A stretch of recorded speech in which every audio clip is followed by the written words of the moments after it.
Guys, আমরা আজকে গাঁথনির কাজে গিয়েছিলাম। দেখো, আমাদের কলিগরা সব রয়েছেন। কেউ মশলা করছেন, কেউ ইট হচ্ছেন। তো আমাদের এই যে ইয়াং ছেলে, যার নাম খাসাবুদ্দিন মণ্ডল, ইনি ইট হতে খুব ভালোবাসে এবং ভালো পারে। তাই তিনি আমাদের যত কাজে ইট যেখানে বওয়া হয় তাকে নিয়ে যাওয়া হয়।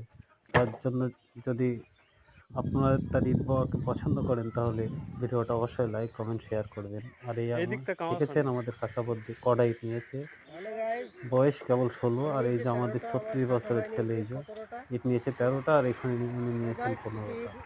তাহলে দেখেন গাইস, বন্ধুরা, যদি খাসাকে ভালোবেসে থাকেন তাহলে ভিডিওটা লাইক কমেন্ট শেয়ার করবেন অবশ্যই, এবং বেশি বেশি করে সাবস্ক্রাইব করবেন এবং শেয়ার অবশ্যই করবেন। আমাদের কাজ খানিকটা হয়ে গেছে, দেখেন কাজ এখন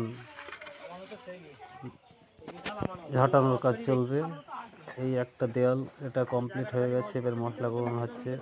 আর এটা হচ্ছে লম্বা দেয়াল, এটা প্রথমে গেঁথেছিলাম, সেটাও আপনারা দেখতে পাচ্ছেন যে কীভাবে গাঁথনি করতে হয়, কেমন গাঁথনি হয়েছে, পরিষ্কার হয়েছে কিনা সেটা দেখেন। আজকের এই পর্যন্ত গাঁথনি হয়েছে, আর ওই যে লাল গেঞ্জি দেখছেন ওখানে আরেকটা গাঁথনি হবে। ওই দেয়ালটা হলে আমাদের গাঁথনি আজকের মতো কাজও কমপ্লিট, গাঁথনি কমপ্লিট হয়ে যাবে। লাইক এবং কমেন্ট শেয়ার